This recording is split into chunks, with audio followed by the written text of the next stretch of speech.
for 20 long years. I smoked lots of reefer and drank lots of beer. Every day at 420, we're gonna settle the score. And for 20 long years, it's been 20 past 4.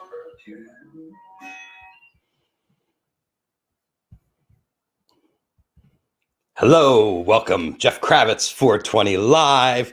Hope everyone is having a great day today. Thursday. It's Thursday. What day of the month is it? The 3rd. Hey, I didn't even have to look. It's 12/3/2020. If you're keeping track at home, welcome to the show. Today we have the dude of life coming up.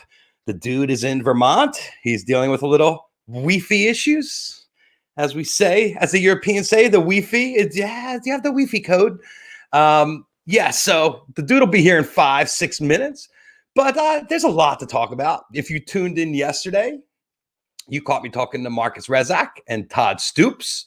And we're all packing to get ready to go to the Virgin Islands. Fortunately, I tested negative for having any brain capacity whatsoever and getting on a plane in the middle of the worst part of the pandemic and flying down to St. John. But Los Angeles is about to close down. You can't ride a bike, a skateboard. You can't walk. You can't do anything, but you can still get a flight the hell out of here. So I'm leaving Dodge just as the shit's hitting the fan. If you saw the order that came out yesterday, it was so confusing because they closed everything down, but then they had all these exceptions at the bottom where you can still go to the nail salon, which I definitely need a trip to the nail salon, and you can get other things done. It's bizarre. It's really strange. And the city of LA is actually getting sued in court by the restaurant association here in town because the judge wants to see the proof on why outdoor dining is so bad. He wants to see those numbers and where the effect is. And, it's crazy right now, everybody. You see it with the most deaths. I try not to get too serious, but the most deaths we've had yet. So our thoughts and prayers out with everybody out there that's dealing with COVID and the effect it's had on our economy, the effect it's had on our industry. I feel it. This is going to be the second job I've shot since March. I'm just trying to think about picking up a camera again. In a way, I'm excited. Another way, I'm kind of depressed. Let's face it, they're heavy and I got to focus and stay attention. It's much easier just to look into the camera and talk every day. I can understand why this is such a popular thing these days, the webcasting. But it's always an adventure. Today, I'm going to be on a show. I shared the link in the comments. I'm going to do it again. There it is. I'm going to be on with my friend Martin Shore. He does this thing called Take Me to the River, where a master class where he interviews different musicians that have influenced New Orleans culture and music. And he was short on guests and was like, Kravitz, want to come on and talk? And I was like, sure, I'm full of hot air. So tonight at 5 o'clock Pacific time and 8 o'clock Eastern time, I'm going to be with Martin Shore. The link is here. You got to sign up and register for the free masterclass, but it'll be very interesting. And I have to say, Phil, the dude's dealing with the internet. You live in Vermont. I'm stretching. But I went through all my Jazz Fest pictures from the past 20 years last night in preparation for the show today with Martin. And it was really emotional. First of all, I don't even remember taking some of those pictures so long ago, and I was so out of my mind showing up at the fairgrounds. I'm surprised I can focus on some of those days. I was like, damn, it was a lot of, there was a lot going on. Going to Jazz Fest and like waking up, like Martin's like, yeah, we're going to want to hear some of the stories about what it's like in the pit. And I'm like, what it's like in the pit? I'm so out of my mind. I'm still high from the night before. And I wander down there at 2 or 3 o'clock in the afternoon and catch the last 4 hours. I'm not an all-day Jazz Fester. I go for the last part of the day because I also like to party big at night. For me, the nighttime's the right time in New Orleans. But I do love the day.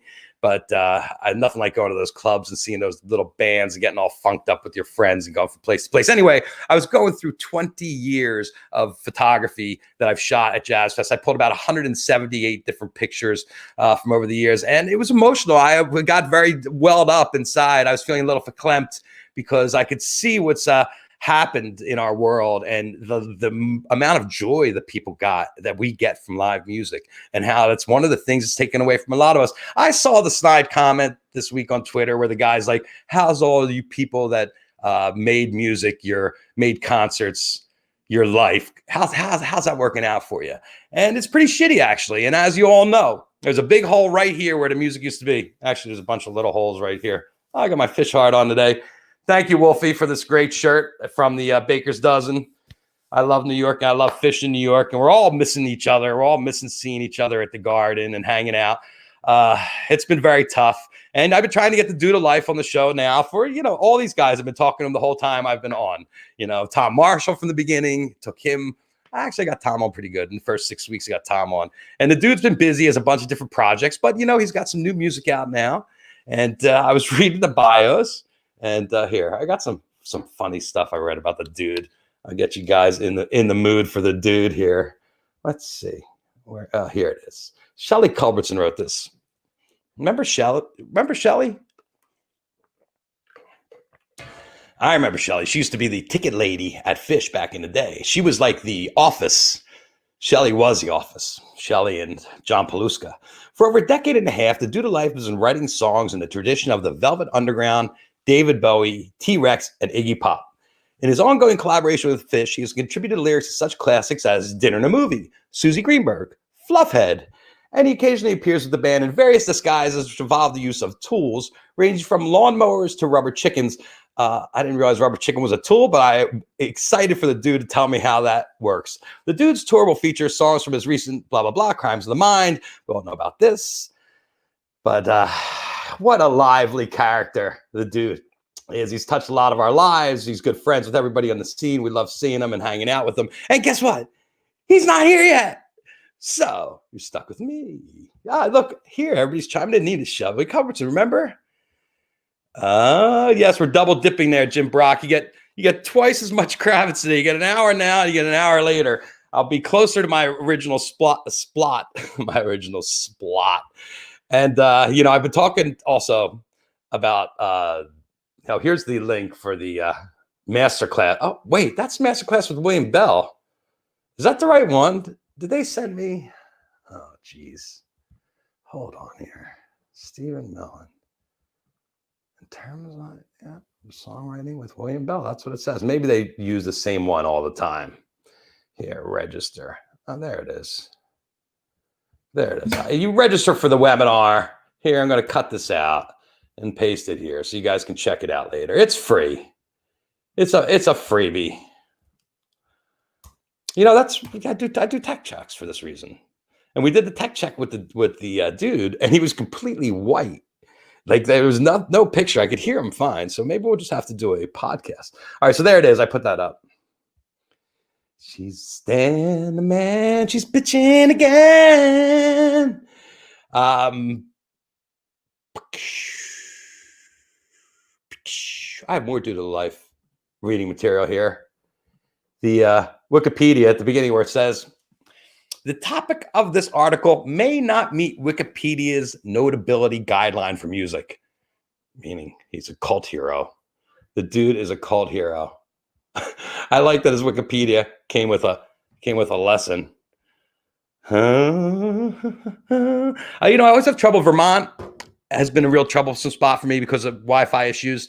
Probably up in the mountains. These guys are up there probably going nuts. And Colorado too, Denver. But I actually worked good yesterday with Marcus and my boys going down to the Virgin Islands. Are you excited? I like it. Oh, good. Your link says Martin Short, but it doesn't say Jeff Kravitz on it. That's what the question. I think that'll get you in. Yes, the dude knows his way around New York. Yeah, the dude goes in and out of the doghouse. It's kind of fun to watch in Facebook, because everybody lets all their laundry out in Facebook. Nobody gets away with anything, do they now? Yes. So, what are we covering? Going to the Virgin Islands, packing my bags, charge my batteries. Going to, I cut my hair today. And I'm waiting for the dude. He's like, I'll be home in 7 minutes, Kravitz. Hi, dude. Oh, you know what I could do while I'm waiting? Oh, if I smoke weed, I'll totally lose my train of thought here. I'm already losing my train of thought. That's what it is. You're in the mood for the dude. Me too, Sunshine Live. Did he ever leave? The dude did leave because he's not right here where I need to click him in. Yes, it is true. You may not be a notoriously famous musician in the music section here, but Uncle Steve howling with the moon. We're waiting, Jordan. We are waiting. But yeah, Martin Shore's a good friend of mine. He directed a movie called Take Me to the River. If you haven't seen Take Me to the River, it was about Memphis blues. An amazing, amazing look at life in the Delta and Mississippi Delta. And there's a new one coming out that's all based on New Orleans music. And that's kind of like where our heart is. You know, we all spent a lot of time in NOLA. It's been very important to us over the years. And I can't get enough, actually. And to not have it, I'm sure we all feel this, to not have it in my blood. I see the dude. That was good. It was more like 10 minutes, dude, but you made it. Here we are. Welcome. How are you? Dude of Life and Charlie. Hey, how's it going? How are you guys? Good, man. Doing good. Good to see you. This is much better because I could actually see you. It's not like white. It looks like you have a good signal there. Technology's challenging as we get older, guys. Don't you think? Oh, really? It was a bad connection. Yeah. Well, you're looking good now. How's everything going? Life is great. Believe it or not, I mean, you know, the pandemic sucks, but other than that, everything's great. Yeah, but look, in the pandemic, you put a band together, right? During the pandemic. We've been having an amazing time in the studio. We've been working with Bryce Goggin, who is just one of the best producers out there. And he did was it Billy Breathes or what was the Phish record? He did Round Room. He did a few of them. He's done a lot with those guys, but he's just got an amazing set of ears. But more than that, his energy just makes shit happen. You know, it's phenomenal. You have all new music. All new music. Yep. That you've written during the pandemic. No. What's really interesting is Charlie and I have been writing for a decade together. So we've got a lot of stuff that, you know, we capture these amazing acorns, and some of them we just kind of put in a box, and now we're taking them out of the box and just add water, and the magic's happening. Charlie, how do you guys meet? Oh, that's a good question. I think we met at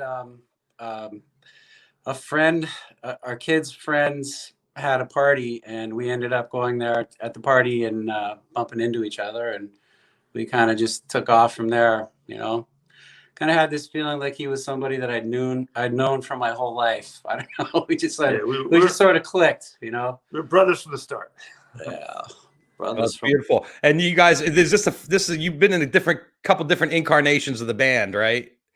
Oh yeah, we have actually 2 different bands going too. So there's the Fluid Druids and then Dude of Life Band. The Dude of Life Band. So the Dude of Life Band's the newer band, right? Yeah, we've had tremendous success with that. It's just been, the chemistry is phenomenal. We're firing on all cylinders, and we've got Doug Schneider on drums. He's like the glue that brought us all together, with Adam Dell, who's just an amazing guitar player, and Parker Riley, a genius keyboardist, piano player. And what I love about it is the chemistry is there. You know, we are just having so much fun, whether it's rehearsal or a gig, it doesn't matter. We're just having a blast. Well, what is I saw you guys playing out. You were doing like the driveway concerts. Like, you're one of the first people I saw doing the driveway concerts. No, we're doing these socially distant gigs outdoors, and it was just it went beautifully. So much fun. Yeah, so much fun. People were really hungry to hear some music, and we were really hungry to play. So worked out really well. The first one we played in the driveway, and there was actually a small road between us and the people that were there for the party. And, you know, we ended up, that kind of led to a whole bunch of other ones that came in. So we did pool parties and driveway parties. And so through the course of the summer, we were able to do a bunch of gigs. It was great.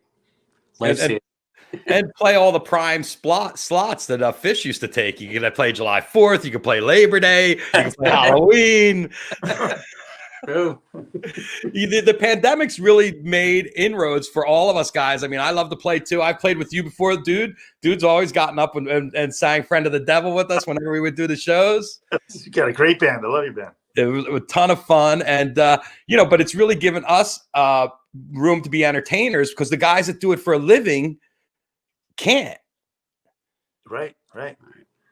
It's a bizarre thing going on. It really is. I mean, imagine playing Madison Square Garden. Now, just can't do it. You can't play. Well, you can't play anywhere. That's the hard part about it. But do you think that you would have been like cutting a new record and done these shows this summer if we weren't in pandemic, or you would have been like, oh, I'm on Phish tour?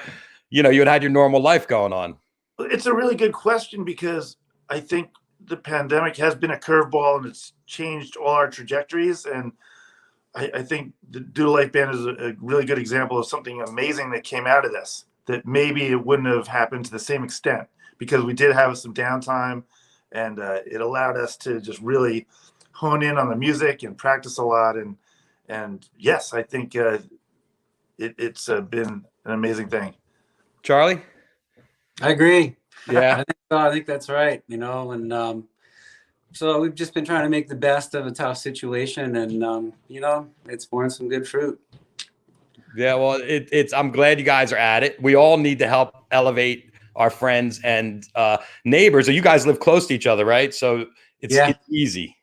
Yeah, it is. I mean, that's the main thing about the pandemic is everybody has to be close. You can't be all the bands that have people all over the country can't play, but all us neighborhood guys, Yeah, that's right. And we kind of been, isolating within certain circles of people that we know that we've played with. The guys in the band have gotten checked. And so we kind of know we're, knock on wood, in a safe little bubble to get together and play music. So the weather's changed. What's you got any gigs planned, or how do you do that? I have the virtual reality gig on December 12th. Okay, yeah, I saw you guys with the headsets. Want to talk about that? Because I'm big on the virtual reality world. That's an exciting thing. It's we're doing it at Parker Riley's beautiful barn, and they have this whole virtual reality setup, and so you can get tickets for that at Doodle Life Band on Facebook. It's Doodle Life Band Live in 360, and there's all the information. And we'd love it if you guys come out and check it out because Scott also has a sliding scale to kind of, for people that can't afford the full pop. I think it's from $5 up to however much you want to pay. So is it in the VR world? If you spend $25, you get the virtual reality goggles. But if you want to just see it on regular video, it's $5 or $10, whatever. So is it on Twitch, or how do people watch it? Go to the link. I gotta go to the link. The reason I'm asking is because I have my own virtual reality goggles. I got the Oculus. Those won't work. They don't work. No. Okay. Yeah, I don't know. Yeah, it's I don't know. But you're asking good questions. When's the gig, Steve? When's the gig, dude? The gig is December 12th.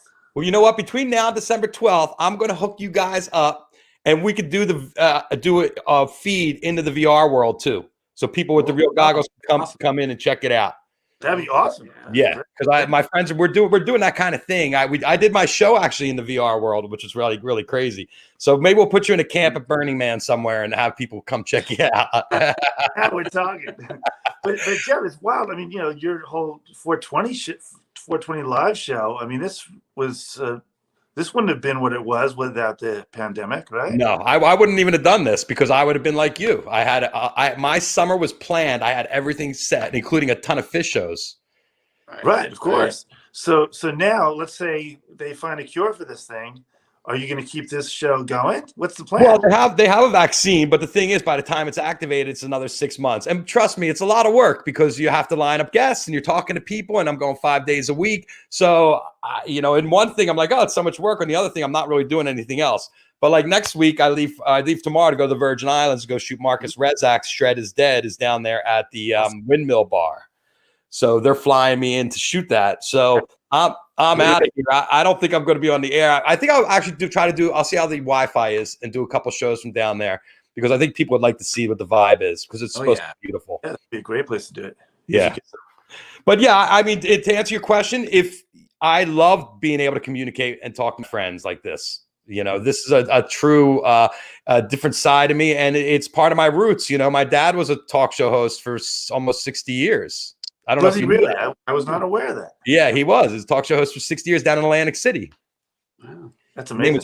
His name was Pinky Kravitz, and he was a larger than life figure in the small town of Atlantic City. And I grew up under his watching him do this. So for me, it was kind of naturally to slide into the whole world of talking because I realized everybody was a captive audience. We were all stuck home, right? Mm-hmm. It's all in the DNA, I think. It's in the DNA. It's in my blood. So, I call it the pandemic pivot. And what I call what you've done also a pandemic pivot. It's things that are happening to us and making us go in the other direction because of what's happening. And I really give you guys a lot of credit for going there and bringing it there because music is the thing we're missing the most. Boy. Right? Well, and Charlie said this too. I mean, music is such a big part of our lives. It's almost like oxygen to us. So it's true.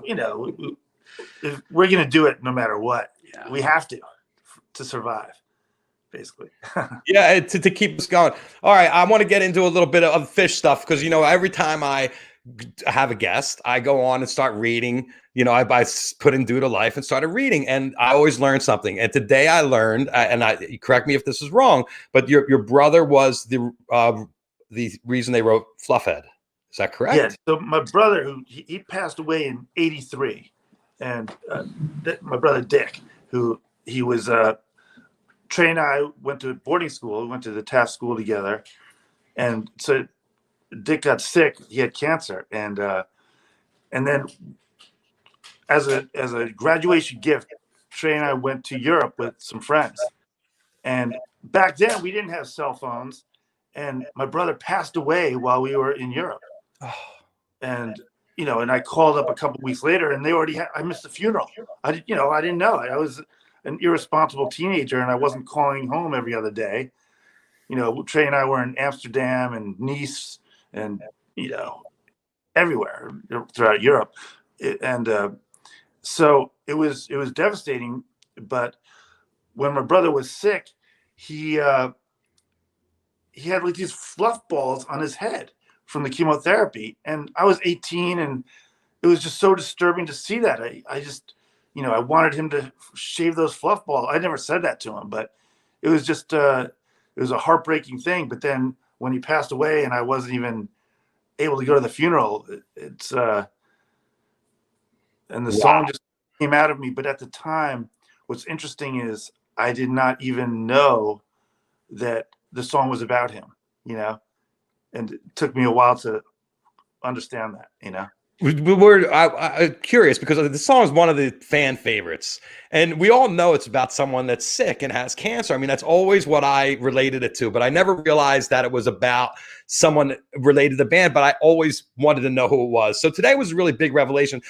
And I lost my sister to cancer. So I feel of what it's like to lose that sibling. And I can't imagine not being able to go to the funeral. So my heart, Steve, that's really, really tough. I mean, and emotional too, because it brings back that. And also very early in your life to lose somebody that you've known all their life. It was a really tough thing. But it also, it's interesting when you look at songwriting. And when I started to analyze it,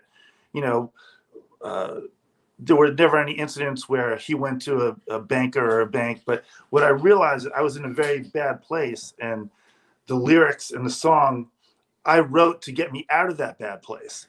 And so sometimes the importance of interjecting humor in a situation like that. And it helped me get out of a hole. But then I saw from an objective situation, it also served to make everyone else happy too, So the song cured me, but it also could cure everyone else. Yeah. Fluffhead's one of those songs when you heard it on Hunter, you were like, oh my God, what is this composition? Because it's all over the place. And I know the compositional part isn't where your expertise. That's where you hand it off to the guys, right? Well, I these days I do a lot of my own compositions, but Right. back then, yes, Trey. I mean, let me tell you something. When it comes to Fluffhead, the whole second half of Fluffhead and all that instrumental stuff, I couldn't do that ever. I mean, I didn't even know where it came from out of Trey's brain. It's so off the wall. That's Trey's brain on display, and it's just the most amazing thing ever. But I don't know how he does it. Honestly, it's like that's Trey's magic. But it is fascinating just thinking about how songs are written. And there's one song that Charlie and I have worked on called "Dilaudid Nurse," and that also is a real story and it's Charlie's story. So. Tell us about the Lauded Nurse. I mean, I never tried the Lauded, but I had some friends that used to like them. Well, that actually came about from being in long story short, I was in the hospital. I had like a blood clot in my lungs. Wonderful experience. I recommend it to everybody. And there was this nurse. I mean, it was really like a miserable, painful experience. And this nurse would always kind of drag the situation out and make it to the point where everything got into a screamingly painful zone before she would come and, make the pain subside, as it were. But, and at one point in that whole bad experience of being in the hospital and stuff, I had this dog, Jack. He was a black lab, really tight brother. And I saw him in a dream one night, and after that I kind of got this message that it was going to work out all right, it was going to be okay. So we kind of came up with a hook for a song out of that. It only had a few words, and then Steve and I talked about it, and he kind of pulled it out, and we ended up creating a song out of that experience. So the nurse is kind of like a Nurse Ratched from that works. One Flew Over the Cuckoo's Nest, and the chorus is. Should we sing this chorus?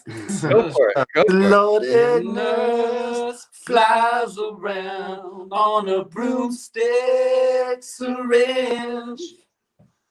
The loaded nurse flies around on a broomstick syringe. Anyway, that's the chorus. I love the broomstick syringe. It's I mean you could see that icon, like this nurse on a broomstick syringe. That could be like it's a T-shirt. It could be the hat. Well, everybody's watching Ratchet now. That's a hot. That there's a show about her. I heard that's really good. I want to see that. It's all the backstory of how she got so ratchet. But anyway, so my point was sometimes like these great songs, they're born out of reality sometimes. Right, and sometimes you don't know why you're writing them until after you've written them. No, and sometimes you can't even think about it too much. Sometimes you just gotta write it and let it kind of take on a life of its own, and don't ask too many questions. If it feels right, write it. Yeah. But is it you pen to paper? Like, is that you just sit there and you're like did Fluffhead all come out at once, or was like verse by verse? Yeah, most of it, yeah. I just wrote it down and that was it. And you tweak it. Fix the syllables, as Trey sometimes says. The syllables. One of the benefits of living so close together is that we can, if we write stuff or someone gets an idea or a little bit of a melody that kind of clicks with some lyrics, it's like, come on over, turn the machines on, let's go. And we'll sit down and, kind of bounce some lyrics back and forth, throw some music on it, see how it sounds. Usually we'll kind of write it on acoustic guitar and then kind of build them up from there. It was some songs like at SPAC, we were playing Dilaudid Nurse just acoustically. Right. This is back in 2011 or 12 or something. Something like that. Yeah. Way back when. But we were just playing it acoustically. Next thing you know, we had this group of people surrounding us and clapping. And so we knew we had something there with that song. Right. And some songs just click and okay, we got something there. And other songs kind of die on the vine. It's like, all right, this one's not happening. And then is there anything you handed to Trey that you really thought had legs to it that he was like, or it never really took absolutely. No, Jennifer Dance is yours, Pollak? What? Jennifer Dance No, yours? There's a song called Dr. Gable, which I think has a lot of potential. They played it one time, but it came out of the gates roughly because they just kind of quickly rehearsed it before the show, but they didn't really spend that much time on it. And so it had a poor first showing. Right. And once it had that poor first showing, it wasn't as tight as it could have been. And so sometimes it's kind of like you're so excited you wrote the song that they're playing, and it's like watching the Challenger go take off. Like, this is the best, and then it exploded in midair, and that's heartbreaking. But there you are. You're back. Anyway, sorry about that. But yeah, but it's a type of thing where, some songs like with Phish, they might only get one chance, and Right. if they don't fly that first time, sometimes that's it. That's all they get. But other times they'll get multiple runs, and then maybe that third time they play it becomes a monster. You just never know when it's going to click in. Well, and that's the mystery of songwriting and the mystery of great songs. Not to go back to Fluff, but it was a very controversial song because the band didn't want to play it because they didn't want to have to learn the hard parts again. Am I losing the battery here? It's just as I pinned them up. Oh, there you go. Let's see. Dude and Charlie. Welcome to 420 Live, everybody. Jeff Kravitz. Watch me melt down. Watch my technology just fail. I was warned about this early on in the show. And yes, it happens.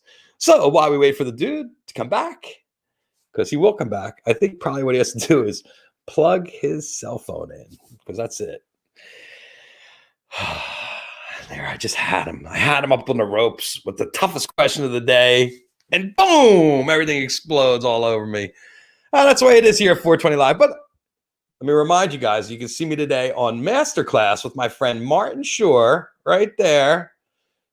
I have the link inside the comments, in all the different comments here on all the different places I am. Make sure you check it out. I'm looking forward to it. I pulled a ton of great Jazz Fest pictures. And look, here they are. Hey, what? Was it a battery issue? Did you lose back? power? Did you lose power? Oh, I don't hear anything. Uh-oh. Turn it up. Can you hear us? Yeah, I hear you. Yes, I hear you. Should we do something? I can't hear you. Then hang up and call back. Hang up and then call back. Can you hear us? Yes. I can't hear you. Hold on. Dee dee dee dee dee dee dee. It's the Jeff Kravitz acting like a schmuck show. Hippies, this is what happens when you smoke too much dope. Always the battery. Thank you, Janine. I got my Phish shirt from my friend Wolfie. Hold on. Did that work, dude? Can you hear me now? I can hear you. I can hear you too. So yes, So I felt so bad because it was my mom calling me, my 95-year-old mom calling me to wish me a happy anniversary. And I started yelling. I didn't realize it was her. It's like, stop calling me during a radio show. Oh, that was your mom. Oh, yeah. Happy anniversary. Someone else actually brought it up right here. One of my Facebook users. Happy anniversary. That's your wedding anniversary, correct? 20 years. 20 years. Hardly, yeah, it's been an amazing run. And Leslie's my wife. We have 3 amazing kids. We had a lot of fun in Mexico this year, man. Oh, that was such a blast. Do you think that was the best Mexico run that they've played? I've had such a great time during all 4 years they've played there. But that was right up there on the top, and I love the new place. It's phenomenal. Yeah, I'm kind of bummed. I would like to be planning a trip there. I know. And they had, the contract was continued. So I don't know. Where's it going to go from here? The contract was continued, you mean? To do more? They were supposed to do it this year and next year. But yeah. Well, we're in a tough place right now. We all are. What did you think of the weekend run? Oh my God. Well, I mean, that's another example of a silver lining of what came out of this pandemic, because I think the pandemic caused Trey to go in a different direction, and the rescue unit strings were just phenomenal. Don Hart had a lot to do with that, and that guy's a genius too. Do you have a favorite that they reworked in that they added the new arrangements to? Because it was pretty stunning when they would start with the strings and the acoustic, and then next thing you know, you had full band and Trey ripping the Harry Hood solo at the end, or whether it's like Yem or Slave with the Slave. So cool, So yeah, it's you got to look at those silver linings. I mean, what else are you gonna do? Yeah, but what's he do now for an encore? I mean, I'm sure he's going to go crazy waiting to play again now that he's played a little.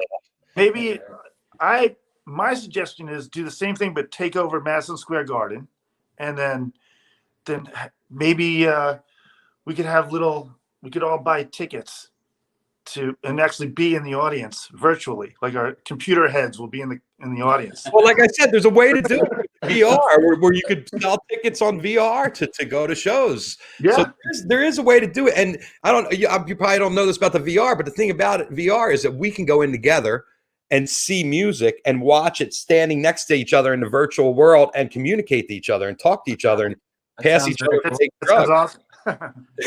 The technology, I think this is going to cause the technology to be pushed even further forward. So it'll be interesting to see where it goes. Yeah, I don't know if you put an Oculus on your Hanukkah or Christmas list this year, but I really think that you need to, you're starting to play in that virtual world. It is absolutely incredible because you could perform there. You can perform in that world. And that, to me, that's bonkers, Yeah. And you also play great games, and porn's phenomenal too on there.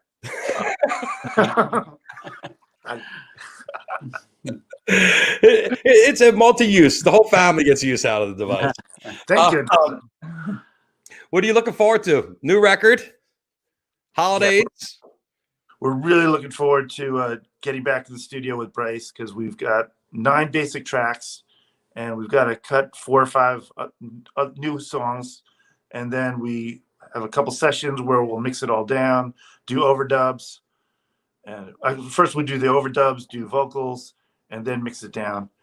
So it's a process, but we're so psyched about that. Oh yeah, definitely. But we're psyched about doing these. We're testing out the virtual reality gigs and seeing how that flies. Because if it's successful, we'll do more of that during the winter because it's tough to do obviously outdoor gigs in the Northeast in the winter. Mm-hmm. So we'll see what we can do. Yeah, I mean, you have to do indoor stuff, and it has to be. I mean, I saw Spafford last night played 2 songs in a 2-song set, a 2-hour 2-song set. Wow. And it was actually pretty good. But everybody's at it. Twiddle's at it. Goose is at it. Twiddle did something over Thanksgiving too. They did like a drive, a theater, I think, an empty theater. I don't know what's going to happen. Obviously, the numbers aren't good, and it doesn't seem like we're going to even put together remotely now where we're going to have anything going on this winter, But we have a question. It's going to be tough. Have to have some bonfire gigs. Your bonfire gigs. You're gonna have to like a bonfire on either side of the stage. Keep everybody warm. Yes, that said something. Well, they do those gigs in the snow. We had a question on how you lined up with Bryce. How did that happen, Charlie? Well, I think Steve has known him and known about him for a while, and reached out to him. And Bryce, I think we sent him a couple of songs, and he kind of liked what he was hearing and said he would that he'd like to work with us. And so that's how that worked out. It's a lot of fun. Really cool working with him. He's a cool guy. Had a nice COVID friendly. I don't know, is it COVID friendly or COVID hostile? Anyway, people friendly studio. Kind of separated, and it was a lot of fun. Yeah, he's got a great space in Brooklyn called Trout Studios, and it's a really amazing place. And it's 2 floors, so we're able to keep socially distant from each other, and it was fun too because he let us pretty much play, and he would make suggestions. But I've done other studio work, and you kind of feel like a DH in a baseball game. You kind of sit on the sidelines, and the 9th inning comes up, and it's like, go hit a home run. Well, do you guys record live? But with Bryce, we pretty much played live. We did, just did a bunch of a bunch of music. We do a bunch of takes of the same song, and then we go on to another song after that. But So you're not all laying tracks individually. No. No, you get the basic tracks first, and then you build on top of But that. as far as the band goes, it was all recorded live. Oh, right. So you add the vocals later and stuff like that, right? Yeah. Fascinating. No, and some of the scratch vocals were fine, but he's got better quality microphones that he likes to do the official vocals with. So I'm sure he wants to mix. I mean, he's a really popular producer. Did you get a cut rate deal? No, listen, he's one of the best, but he's worth every penny. You know. Yeah. I mean, you definitely got to pay for somebody like that with that kind of level. Him and Vance. You know, I'll tell you what, the Trey record, the live record that Vance put together. I don't know how much time you spent listening to that. Oh my God, yeah, it sounded like something you'd see at a concert, but they caught that live experience. All the peaks, just like the most ferocious versions of all the songs. And to capture that is super hard to do in a studio. But they did it, which is that stuff was all live that they remixed, right? That he picked stuff from the shows in New Orleans and at the Cap Theater to make the Trey what's it called? Burn It Down. But I think there's some stuff they did in the barn, right? If I'm not mistaken. I don't think so. I think that was all live. I think that was supposed to be alive. All I got to tell you is put it on repeat because it's one of the most incredible. Every time I want to party, I just put it in. I'm dancing across my house. What are you guys doing? You just hanging tight? You practicing? You got all the guys? How often do you get together? Yeah, we rehearsed last night, and we're rehearsing day after tomorrow. So we got a bunch of rehearsals coming up, and we have our day jobs and doing our thing. Yeah. So you're still working? Are you teaching still? Still teaching music to kids with special needs, and that is the most incredible experience for me because these kids are phenomenal. And actually, I work out a lot of new tunes with them, and I get reactions on whether stuff is good or bad, and that helps me navigate which songs I'm going to use. And do you do any in person or all Zoom calls? Right now, I am still in person, and it's a kind of a hybrid situation where there's some kids from home and other kids in the classroom. And in most classes, there are like 5 or 6 kids live in the classroom, but then maybe 5 or 6 kids remote at the same time. So you're doing both simultaneously. Great. Well, it's amazing work. Did you see the picture that was flying around Twitter yesterday of you in Space Antelope? I saw that. That's hard to believe. 30 some odd years ago, 34, 36 years ago, I forget. But it doesn't seem that long ago, and time's just flying by. And Jeff, we ain't getting any younger. No, we're not. Like I barely could recognize you. Like I was trying to look at your face, pick out the dude in there, but because you got the goggles on, that was Pollak back in the day, right? That's it. You still break out the goggles? You still have them? Oh, I have them somewhere around here. Yeah. Yeah. Where they go? I don't know. Classic. Yeah, well, it's funny. So Space Antelope was the first band that you and Trey were in. Was that the first band that Trey was in also? No, there was a band the year before. He was in a band called Red Tide the first year he was at Taft. And I was with him when he first started playing guitar. And he had this Sunburst Ibanez, and he just played it all the time. And at the beginning, he's just learning. But, even when we were working on Fluffhead later on, basically they're basic chords, Oh yeah, Fluffheads. I play it with my band, but then once we get to the part that with the changes, I'm like, fuck, okay. Once we're out of the lyrics, let's play something else now. The simple chords at the beginning, that's what he was working on when he was first learning guitar, And when did you notice the change where he went from trying to figure it out to holy shit, you sure dialed that in quick?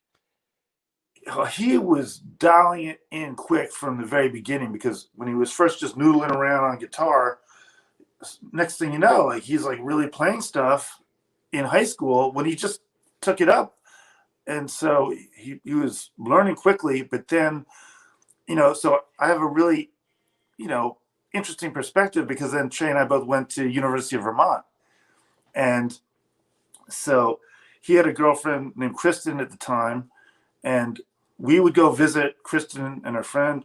And one time there was like this common room. Not one time. There was this common room down next to where Kristen was, and he would just set up shop there. And there's a little stage, like 3 inches high, and wooden stage, and there was nothing in the common room, just old wood chairs, just a crappy college common room that you don't want to.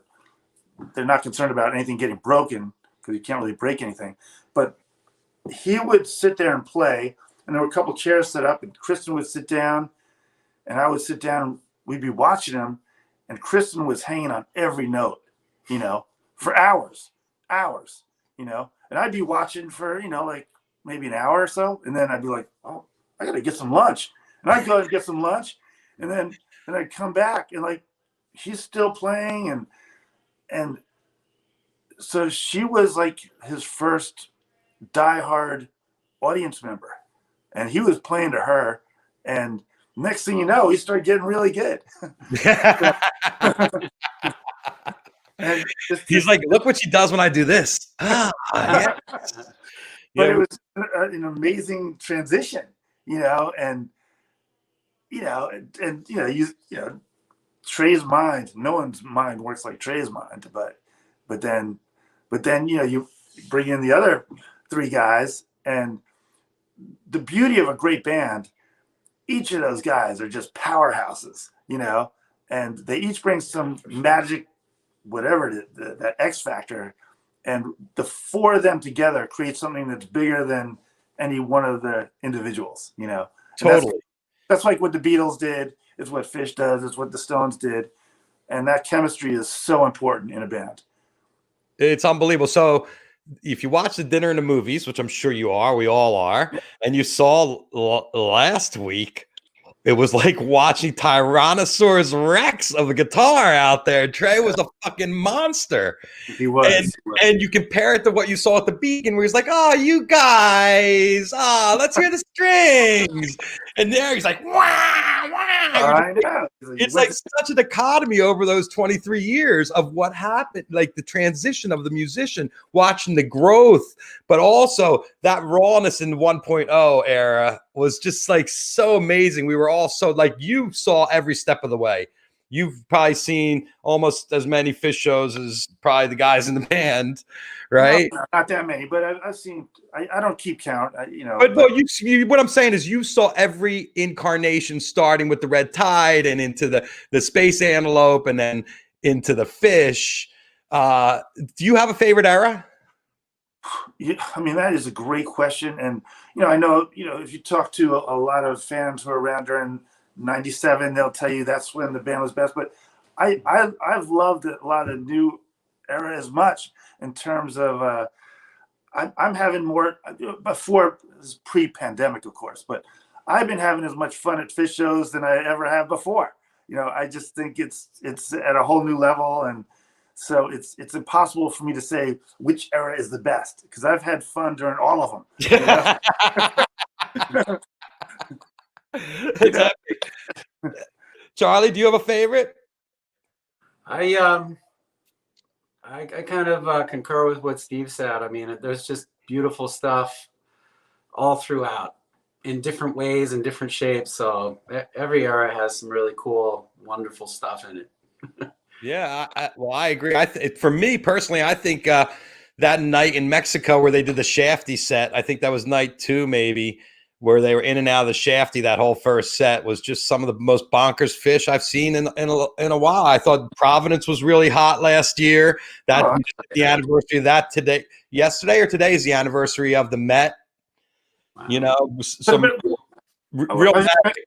I was just gonna say that some songs, like when they first came out, they weren't that popular when they first hit. And even, I mean, it's like a song like Maze was always good, but now Maze is just monstrous. It's just to take a song that was not necessarily stadium rock, but now it is, and to see that progression, that's just amazing. Or even songs like Heavy Things, it was a good song when it came out, but now that's a monster too. So Bug, or all these songs are just. But for me, I'm about the rock, of course, the shred. I mean, I think that's what first got me into Phish, because you were watching the Dead and you were watching Jerry kind of die up on stage, unfortunately, back in those days. And then you went to go see Phish in those mid '90s, and you were like, "Holy crap, this guy's woke!" Because Trey was woke. That's one thing, and he's still woke. Oh my God, it's crazy. It's wild. So, I mean, I agree. I think that every era has something redeeming about it. And the beauty is being able to watch him survive, because, we've lost a lot. We lost Jerry at 53 years old. I mean, if you look at it now, I'm 58. I feel better than ever in my life.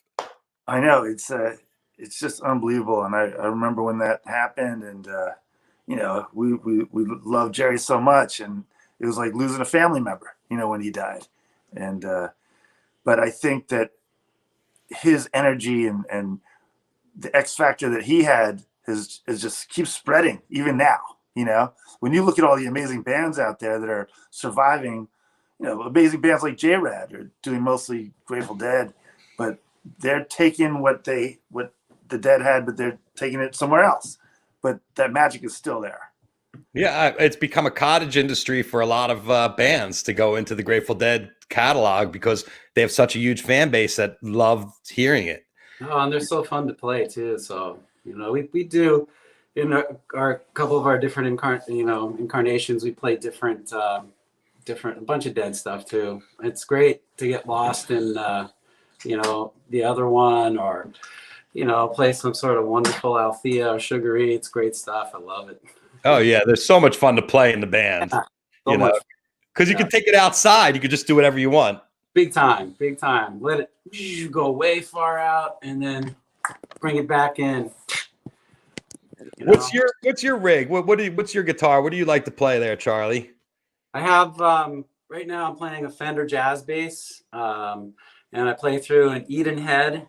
It's like 400 watts into a 210 cab that I had this my buddy Dave Coates, who's a guitar player in the Druids. We've been buddies since we actually known each other since we were both 5 years old, and kind of were stewed in the same musical juices over time. And he found at Sam Ash this little PV 210 because I was schlepping around this big ass Eden 410. And for some reason, every gig had stairs. I don't know why that was, but every gig. So it up the stairs, down the stairs. And so the 210 was great. And then I think during another one, I can't remember what it was. But anyway, I blew up the little PV 210 during Space Jam. So I ended up taking two of the 10-inch speakers out of the 410 and kind of created a Franken-cab that's my current rig that I love. Excellent. And what are you playing there, Steve? So you got a Strat? Play the Strat usually, yeah. And I messaged him with it. Charlie's got this Mesa amp that I like a lot. It's got a beautiful sound. Yeah, it's a cool. I've got some Fender amps. Yeah, cool Blue Angel. It's kind of got a nice sound to it for sure. It's so much fun playing. I mean, it's such a release. It is so much fun. Oh yeah. It feels like we put, I don't know what it is. Sounds a little cosmic, but I think we put some really good energy back into the world when we're playing, and you get into those spaces where it's just like you tap the keg and the shit flows through you. And when you get into that zone and when the stuff happens like that, that's the bomb. We lose ourselves in that's the music. The best. And that's it. Yeah, well, ultimately, I always find that you try to learn as much as you can, and then when it comes to playing, you try to forget everything and just be in it. Right. Yeah. Exactly. Yeah, well said.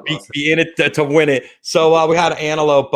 Run like an antelope destroys every time. Let's talk a little bit about the antelope, because the antelope doesn't have a lot of words to it. No, but I came up with the chorus at UVM, and and also we had our band Space Antelope. Right. I came up with that name, Space Antelope. Yeah. So the antelope theme was there already, and antelope's a pretty fast animal there. So Yeah. It works. The first time I remember hearing Antelope when I first started getting into Phish, and I went to my first couple shows, and I was like, I'd hear the intro, and you know, the first time I didn't know what the hell was happening, and I sat there and I got my mind blown. And then the second time I saw it, I was like, oh wait, there's that little song again. And then after my mind got blown the second time, I was like, I got to remember when I hear that I'm about to get my mind blown. Yeah. But interestingly, that song was the first collaboration that Tom Marshall and I had, because even though we weren't together, he wrote the Rai Rai Rocco section. And that's right. So that song, there was a collaboration, but a number of years later, we started working together again a few years ago, and we've got a block of 5 or 6 songs that I also want to take into the studio with Bryce, and Charlie's going to go there as well. And these are killer songs and collaborations that Tom and I have done, and I'm really super excited about that as well. Wow, have you played any of those for Trey, or? Some of them we have, some of them we're waiting. We want to get them in the proper form first, you know. How's that working with Tom? Oh my God, we have so much fun. I mean, the funny thing is, for a number of years, like, you know, early on, we were friends, but we were, you know, Tom was his friend from PDS, and I was his friend from boarding school, so we didn't really connect as often. You know, I would barely see him. But then over the years, it was in Indio when we were both by the soundboard, and we just realized, like, we had so many of the same friends, and you know, we got drunk as fuck, and we just had the best time ever, and so we've been dearest friends since then, you know. Yeah, he's one of a kind. I mean, and Osiris Media. I'm on Osiris Media. I'm on Tom's network. Of course, yeah. So it's just been amazing to see, like, we're all just kind of these crystals growing in the dirt, you know. Yes. That's such a good question. Let's see. Hold on. You and Tom got in trouble for crashing the Antelope in 2012. Whatever year they did something. That was funny. We were at that let show. Charlie tell that story. We were at that show and all kind of hanging out, you know, in the front there, and talking about different stuff, having a great time, listening to the music. And, you know, I don't know, Tom and I were talking about something about, you know, we kind of went there with our band, the Druids. Steve's like, come on, guys, you got to check these guys out. So the other guys came up, and then we're talking with Tom, and all of a sudden I noticed Tom's gone. The dude's gone.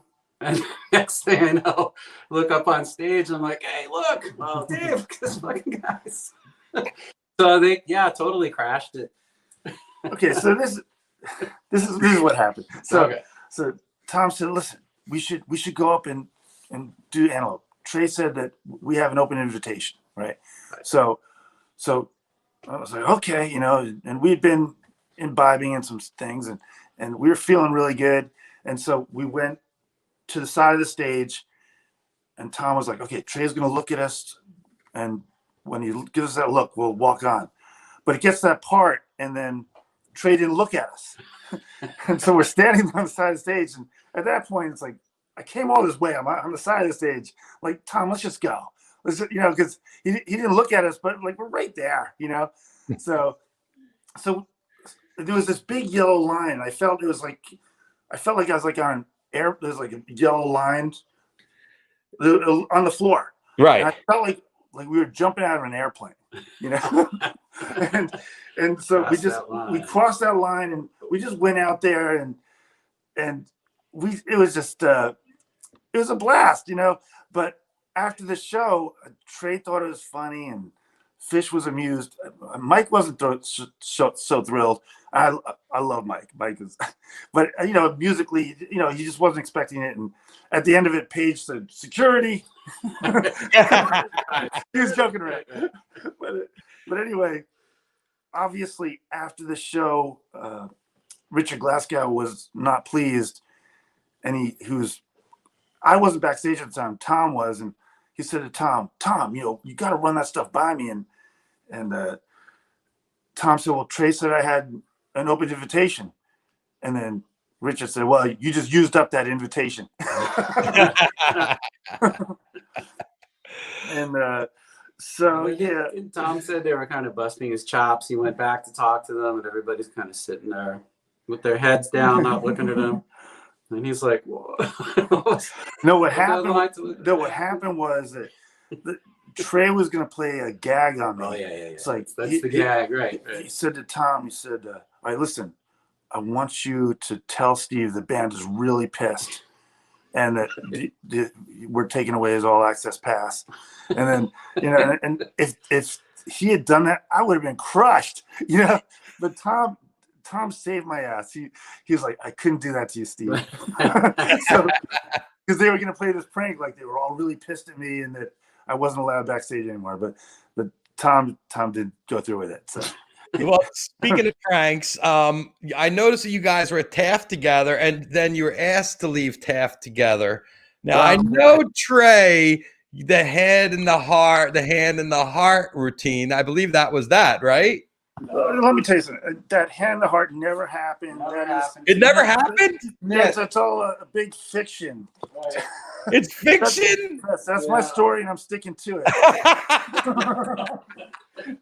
Sometimes, that's fake news, Jeff. And it's like... That's very fake news there, Steve. There's a lot of fake news, and you can't believe everything you read. Okay, so why did you get thrown out of Taft? Sometimes, no, we weren't thrown out of Taft. Oh, you were? Graduated, right? No, that was University of Vermont. Oh, University of Vermont. Yeah. So, and what about the weather? It's gotten really cold. I noticed that.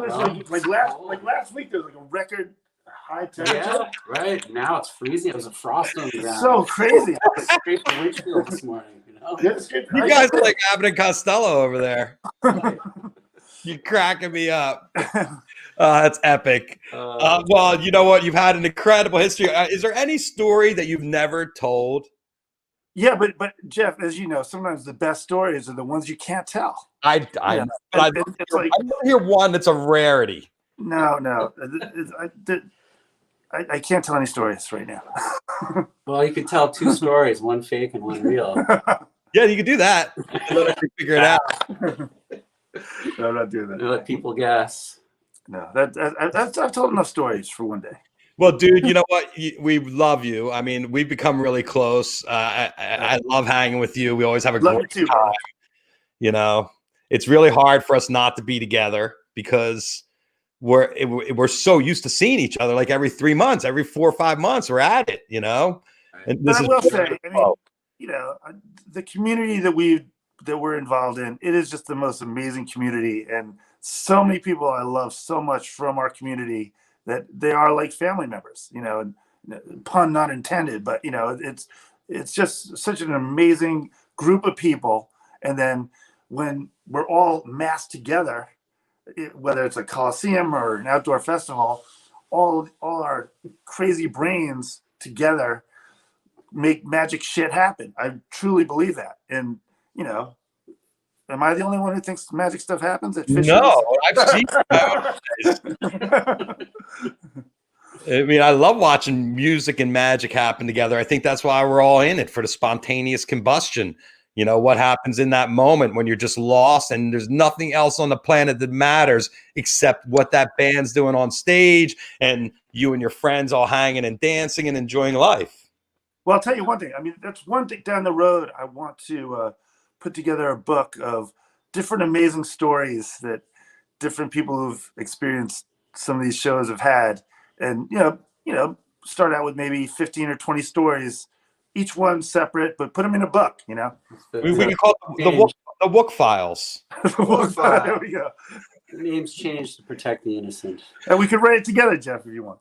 All right. So Jen Bernstein wants to know if you're available to officiate weddings when we're allowed to congregate together. Have you been doing them online or? Well, my dear friends Jordan and Tina this summer got married, and I was the minister. I through the Universal Church of Life. I paid.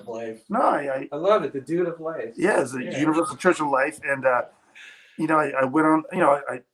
I told Jordan, I said, what do I need to do? He's like, just go online and you pay the $59.95, and then they send you all the stuff. And that's what happened. and then you get officially. You don't have to take any tests or anything. You get all the credentials, and I performed my first wedding, and it was just the most amazing wedding. And Jordan and Tina are just amazing people. I love them, and so I'm available for weddings. The bar mitzvahs and circumcisions. That does. Good tips. I'll tell you, circumcisions. Good tips. I'm very busy. Just weddings, okay? Just weddings. All right, we'll cut it there. Dude, Charlie, thank you guys. Thanks for having me. Anything you want to say to everybody out there before I let you go? I just hope everyone stays safe and healthy and keep the good vibes going as much as we can. And don't forget, December 12th, Do the Life Band. Go to Do the Life Band on Facebook, live in 360. Please check us out, and I think you're going to like it. I think so. Charlie, anything you want to throw in there? It's going to be fun. Support your local musicians and keep playing music. You too, man. Keep playing. Keep playing. Hey, we're entertaining the masses now. That's it. Keep playing. Thanks, guys. It was great to have you on. I appreciate it, and we'll have you back soon. I want to hear the new record. I want to check out the virtual reality, and I want to talk to you about that too. Cool. Got it. All right. See you. Thanks again. Thanks, all right, guys. Take care. Have a good day. And here's a great line, and we'll cut it right there after mentioning circumcisions. Hey, the one-liners fly fast and furious.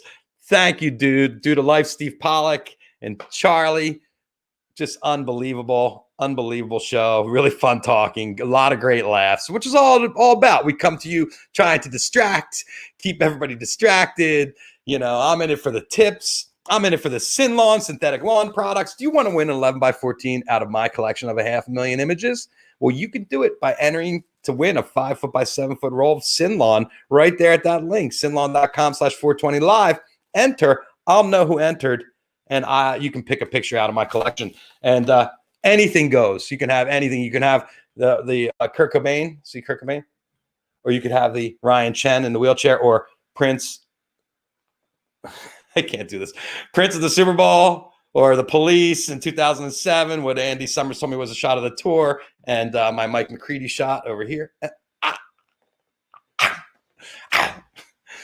Oh, God. Oh, I have another sponsor, too. Grady's Cold Brew. Do you drink coffee? I do. I'm a freaking addict. Can you tell? Grady's Cold Brew Kit, store and pour sack. 36 cups, New Orleans style chicory coffee. Doesn't even need sugar. The kids love it. Keeps them pinned to the walls. Try your Grady's Cold Brew. Get a 20% off discount. Grady'sColdBrew.com. Put the 420 live code in right there. And get your discount. Get your coffee. You got your lawn. You can sit on your synthetic lawn. If you win the 5x7, drink your Grady's Cold Brew. And while you're at it, get the Asher's Chocolate 420 live candy bar. Do you know about this? It's a CBD bar. It's got chocolate and potato chips, pretzels, mini M&Ms, coconut flakes, raisins. It's fucking delicious. Try it. You'll love it. You have to spend $75 though. Spend $75 at Asher's. They'll throw the bar in the bag, and they'll also give you a 20% discount. And their chocolate's amazing. You will eat every drop. Anything you don't eat, you are welcome to send me. Wolfie, thanks for the shirt, buddy. I appreciate it. I did give you a shout out early on. I was like, I'm wearing Wolfie's shirt today. Oh, hold on. I got to get rid of the banner there. Guys, we love Phish. We love each other. It's really hard right now not seeing you all. This has been the hardest thing ever that we're going through. If anybody's in the vicinity of the Virgin Islands next week and wants to come down and party with Marcus Rezak and the guys, come on down. Come check it out. St. John's Windmill Bar. We're all going to be there. We're going to be hanging out. I'm already friends with all the guys. We're on a group chat. We're talking, we're planning, we're plotting, and you'll be able to watch the stream from the show. This will be my last show of the week. There will not be a show tomorrow because I'll be flying out to Miami. And next week, I'll try to come live on Monday or Tuesday. No promises because they say me. I did see the comment come up that the web is fine down there. So we will do a couple of shows during sound check and maybe even have the band play for you guys from there. So, will Ashes pay for your well, you can also gift the chocolate out to other people. But look, we're all stuck at home now. We can't even go out. In LA, you're not even allowed to ride a fucking bike on the streets. Like no bikes, no walking. Don't go out. Don't drive a car. I'm going to go obey every single law on the way home. Thank you, guys. I really appreciate it. Peace, love, happiness to everybody out there. Here's a big hug. Oh, crack my back. Maybe a chiropractor visit. All right, everybody. Have a great day. We will see you soon. I don't know when, but tune in this Saturday, I believe, or Sunday is the first show from St. John's. All right. Have a great day. Talk to you soon.